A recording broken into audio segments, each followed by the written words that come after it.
Welcome inside Studio A. I'm Maria Trivelpeice alongside Kyle Youmans. Kyle, the regular season of the American Football Conference has come to a close.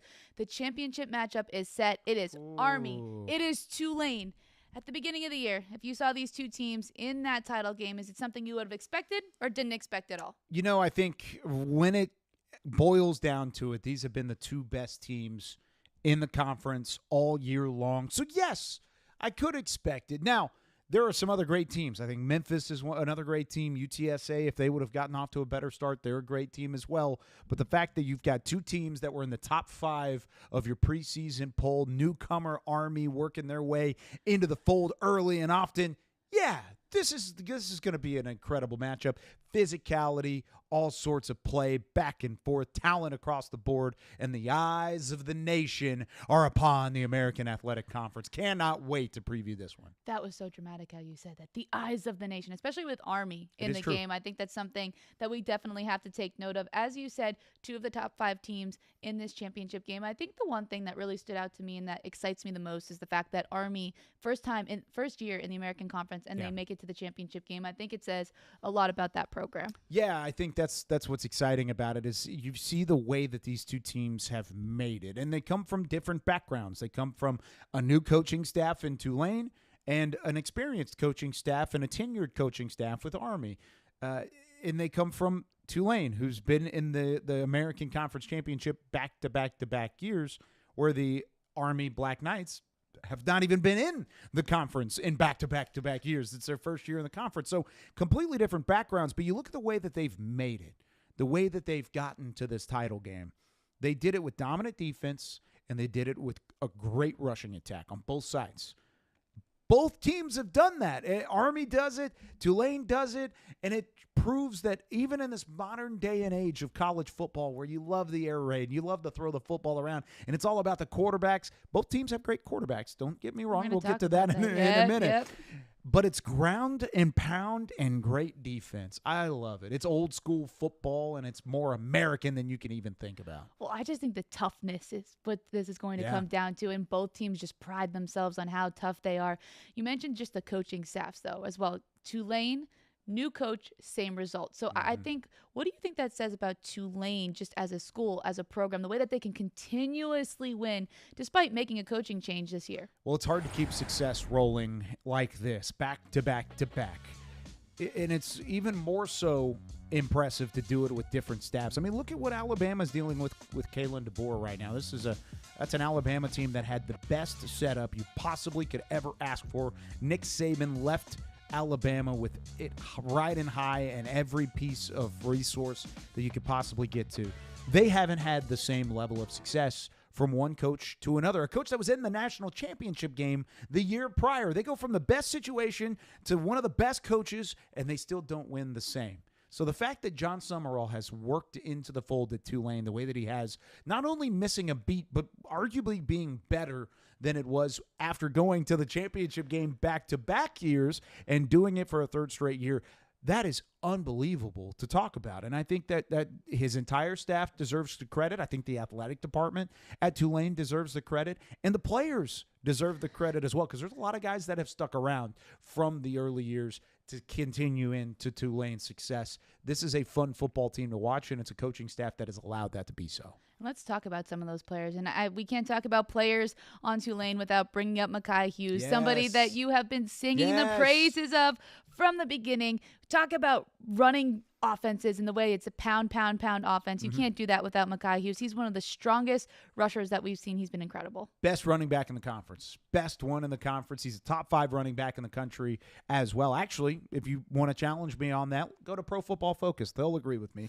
PFF has him as the 4th highest graded halfback in the country behind guys like Ashton Jeanty. Oh, you might have heard of him. He's a Heisman Trophy contender. Jeremiah Love from Notre Dame. Oh, by the way, he's possibly going to the college football playoff. And then Brashard Smith from SMU, also in that running all the way up into the final week of the regular season. So, you've got those 3 guys are the only 3 above Mekhi Hughes. Only 3 that have been there.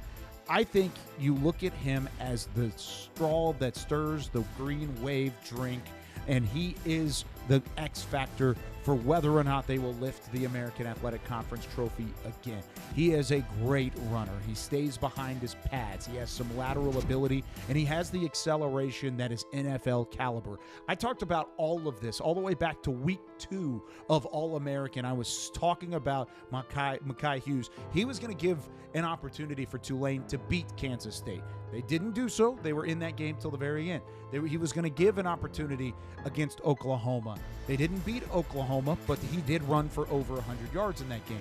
He is a game changer, and I think if they're going to win a conference title, Mekhi Hughes is the one that's going to get the job done. And I think another factor to look at is just the way that John Summerall speaks of Mekhi Hughes as well.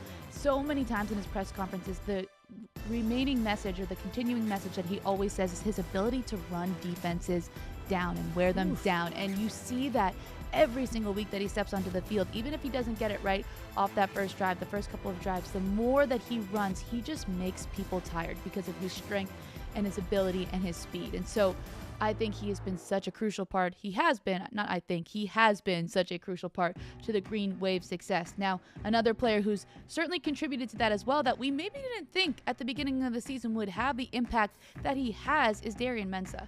I love the fact that Mensah has done what he's needed to do to take over this football team. And to be completely honest, they've had great quarterback play over the last few years. Michael Pratt was one of the best quarterbacks that this conference has seen ever.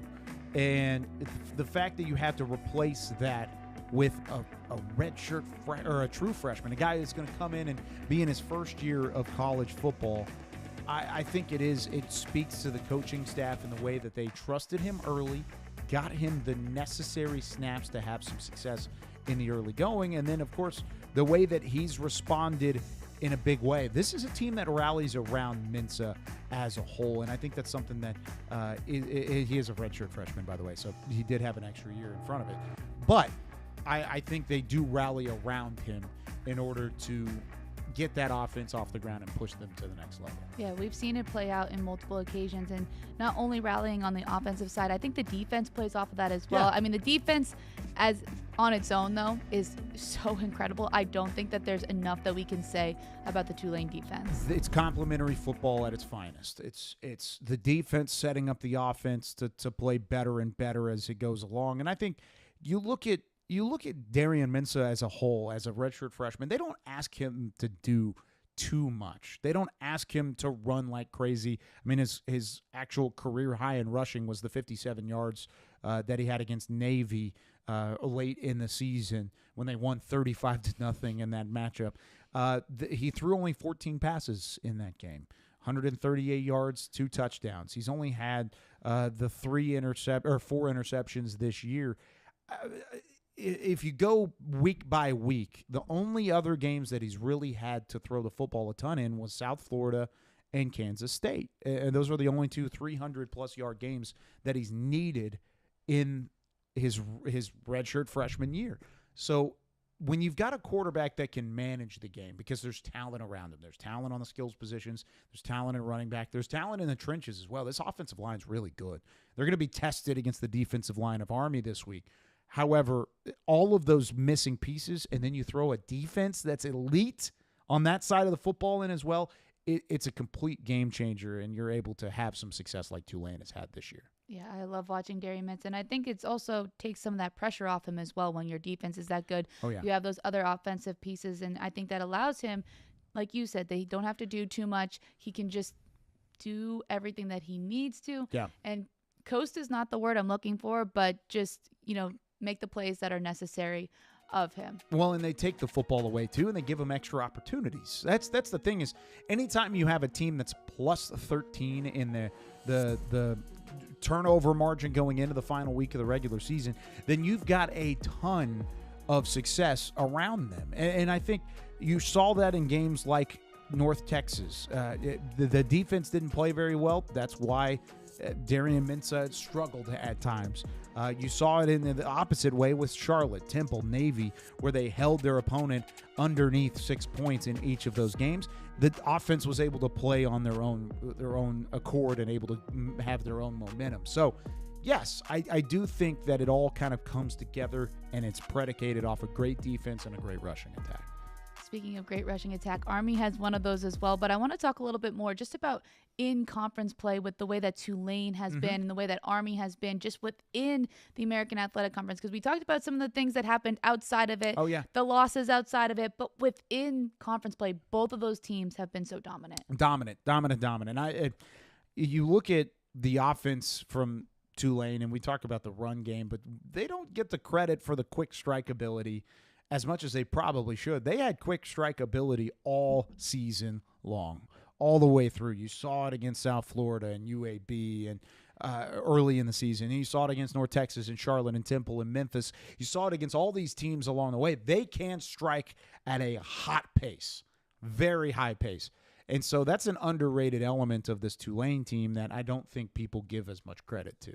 Yeah, and we just looked at the takeaways as well and how that's been an impact. So it's that quick strike. It's that just making things happen on defense. And we're going to talk about defense as we have to mention the other team in this championship game, and that is the Army Black Knights in their first appearance within the American Athletic Conference, first season in the American Athletic Conference, making an appearance in the championship game. How impressive is it for Army and Coach Munkin to say, hey, let's just, you know what? We haven't been in a conference in a while. Let's just go ahead and join the American Army, American. It all kind of runs together. It just makes sense, right? Makes a lot of sense. And then you work in here and you say, you know what? We're not gonna pitter-patter. We're not going to need an adjustment period. You picked us to finish 5th in the preseason poll.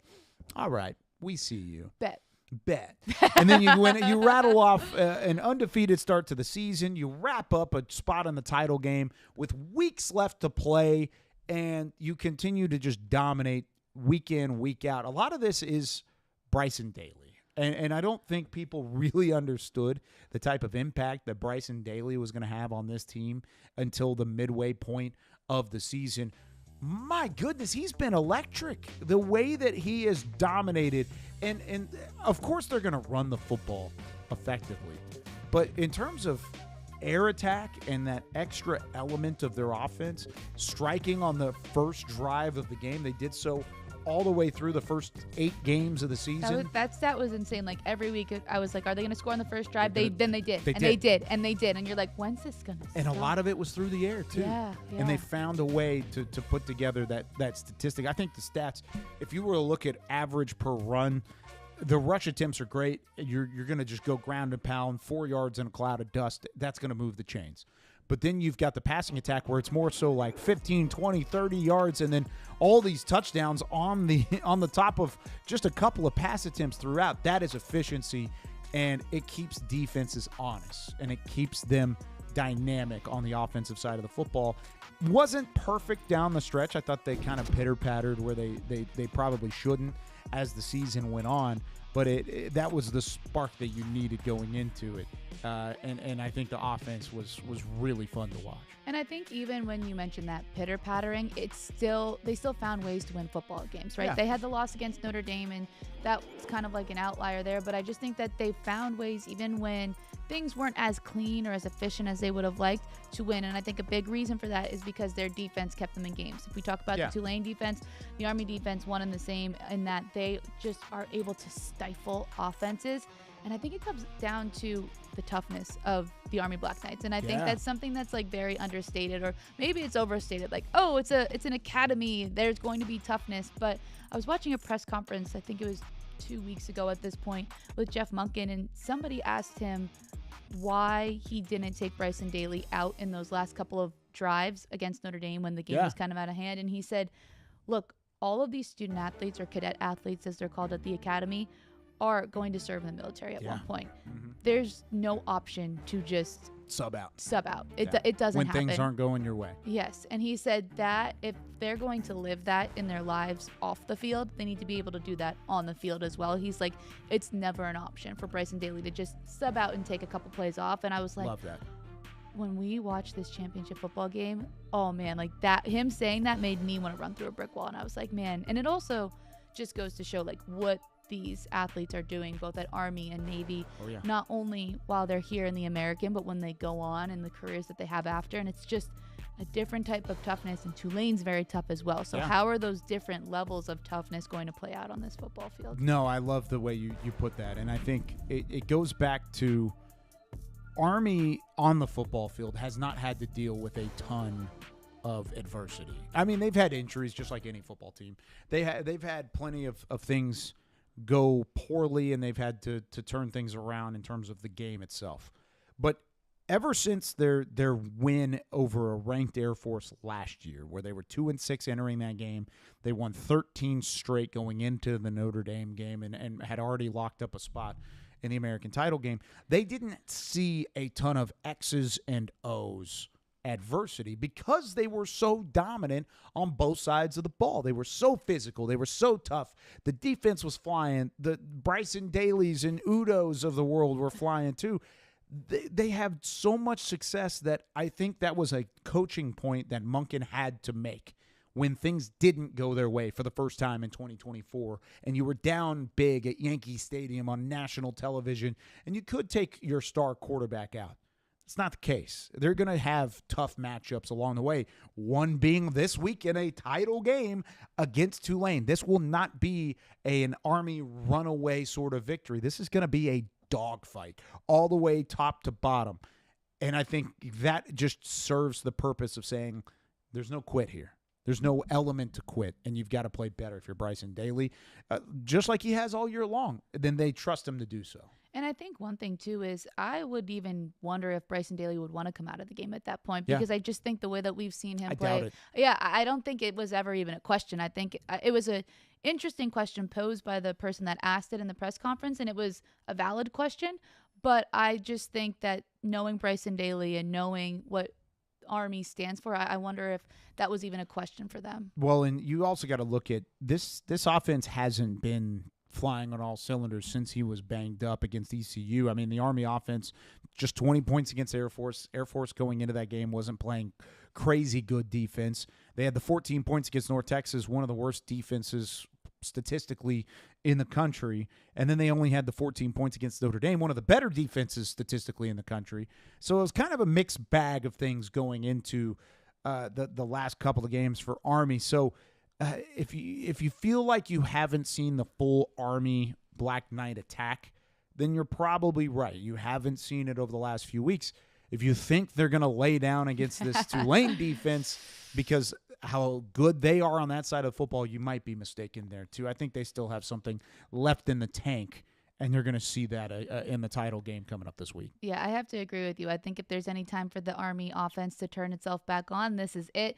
One thing I will say, besides that loss to Notre Dame, overall the Army defense has been showing up even in those that has just been the consistent. I mean, Bryson Daly's very consistent, right? But he did get a little banged up, and that's where things changed. But very few times have you been able to nitpick at that Army defense. Yeah, and you start to see the chink in the Black Knight's armor, pun completely intended there. When it was 49 points against Notre Dame. That's the first time you kind of saw the chink in the armor. Whether that travels into the postseason as well, we'll see. However, you can count on one hand how many times that Army has allowed multiple touchdowns to an opponent, and you could still have fingers left over on that one hand because they don't do it a whole lot. They really don't. They are an elite defense, just like Tulane. And that's what I think is so intriguing about this matchup is the fact that you have the top two defenses in the conference in terms of skill, film, assignment, alignment, the ability to track down and tackle. I mean, just the fundamentals of tackling. Tulane and Army are the best two at doing so. And that's what's going to be the difference is who lets up even in the slightest. And I think it's going to be a wild ending to this one just because you don't anticipate those two having any sort of lapse on defense, yet something's got to give. Something has to give eventually. And you talk about the similarities, right? But there's so many things that are so similar about each of these opponents. And that's why I think when I was thinking about, all right, what are the keys for each of these teams to win? I'm like, I have to really think about it. No, I think I'll let you go first, but I think we have very similar keys in what does Army have to do and what does Tulane have to do. So for Tulane, you got to be more physical than Army. You kind of got to beat them at their own game because Army is, at least going into the year, they were the most physical team in the American. We kind of outlined it that way from the get-go. Army has the physicality. Tulane has the speed. So those two very fundamental elements of football are 1 and 1. So if Tulane, which I think Tulane has a better opportunity of keeping up with the physicality of Army, then Army has to keep up with the speed of Tulane, because speed just doesn't go away or appear out of nowhere. But physicality is a mindset a lot of the time. So I think Tulane has a chance to take the advantage in both of those categories. That's the key. You got to be more physical. You're going to be faster than Army, plain and simple. Discipline, Army's got that all the way through. But in terms of physicality, Tulane can match it. Now, what do you think in terms of the Tulane Green Wave? See, I'm with you on that. I think that the physicality part is huge, right? But I also think I want to see them not allow the Army defense to stop Mekhi Hughes, because you know that that's who they're going to key in on. So can Mekhi Hughes still generate offense, knowing that he's going to be the target of that Army defense? And so I think that's just furthering that physicality point a little bit more than what you said. But I think when you look at the stat sheet, and we'll take a look at it in a little bit, but these teams are very similar. I think that's that one small difference is which player on each team that the opponent is keying in on. Can they get going and beat that game plan?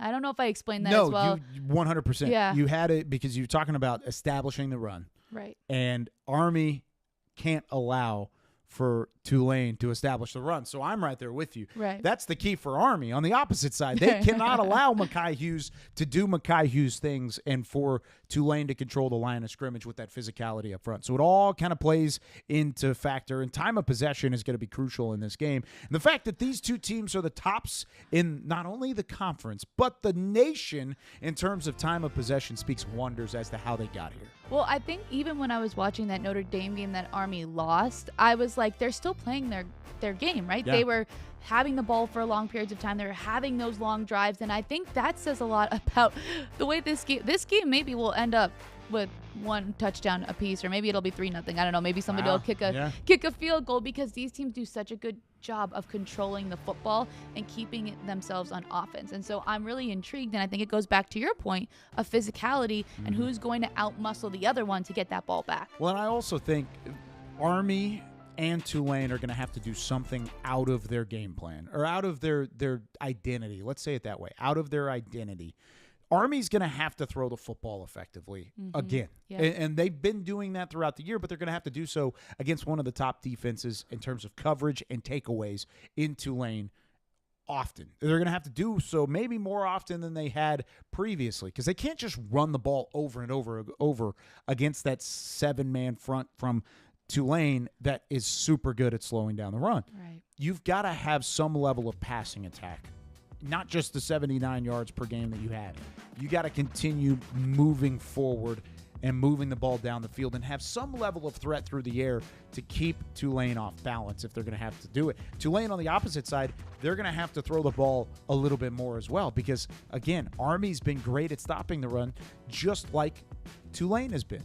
So both of these teams are going to have to try and establish the ground game and the physicality. We're talking about that all the way through, but they're also going to have to find a way to get the air game going too. Well, I think as we look at both of these graphics and these stats, it's we say one thing for one team and then we say pretty much the exact same thing for the other, because everything is so similar. You talk about Army, you need to throw the football a little bit more. Well, so does Tulane. Yep. You know what the strengths of each of these offenses are, and you know that both of these teams have really good defenses who know how to, shut down the best part of the opposing team's offense. And so it's just that game plan, and I think a lot of it too is going to be preparation, right? But I think it's going to be preparation of the coaching staffs to have other options if, like, your number one offensive option goes down. And I also think, not goes down, but is stopped by the opposing team. So I think that a lot of this success is going to come from in-game adjustments. So I think a lot of this is going to come down to not only the physicality of the players, but the intelligence and the game planning of the coaching staffs, because these are two so evenly matched teams with very similar statistics. So how can you outsmart the opponent that you're playing? You got to have an advantage somewhere, right? Yeah, you got to have it has to give somewhere level of step up, because when you look at and also the amount of time going into the game too plays a factor. These two teams have known for weeks now that they were going to see each other in the title game. For sure. So it was a part of the game plan all the way through. Army has, of course, the game looming after this one. in terms of Navy and what that's going to do, whereas Tulane has a postseason berth waiting for them after this game, but it all kind of boils down to this first. So you're right. I think the game plan is going to be well in place. Both teams are going to do everything they can to stick to the script early, but that script is going to very quickly on Friday night be ripped up, thrown out of the building, and whoever adjusts better is going to have the win. That's what it's going to come down to. And that's my favorite part of not just football, but sports in general, is it's all about adjustments. And I think that people in life, in football, in any sport that you play, the faster that you adjust, the better that you get. Like I'm even thinking back to my own experience. Like if I strike out on a rise ball like 3 at bats in a row, that's ridiculous. Like please, we're going back to softball. Yeah, baby. Sorry, I always have the softball reference, but like you have to be able to make an adjustment. And I think these two programs, that's why they're in this championship game, right? Yep. Because they have coaching staffs and they have players that can adjust really quickly. I mean, just even in-game adjustments of like reacting to different openings, or just the fact that Bryson Daly's going to hurdle somebody, or he's going to do a spin move. He's going to do something crazy that's going to make it on top plays. And so I want to see adjustments in this championship matchup. And that's ultimately my biggest key, is who adjusts the most efficiently. That's who's going to win. It sounds super vague, but when you look at the stats, it's really hard to break down anything like technically because they're so similar. Yeah, they are. And that's why they were the best two teams in the conference. That's why. Plain and simple. And that's why we're going to see them in the title game coming up on Friday night. Who wins? Oh, this is tough. And I feel like I've gone back and forth on this throughout the last couple of weeks, but you know what? I've made my decision. You're making a decision? Yeah, and I'm gonna. Are you going rogue? I am totally going rogue. Kyle, I've been working with you for too many weeks that I'm not even surprised by this. I'm not even gonna look at the helmet that you picked. I'm keeping my eyes. Oh, you have both of them? I thought you were gonna take one off the wall and come sit down.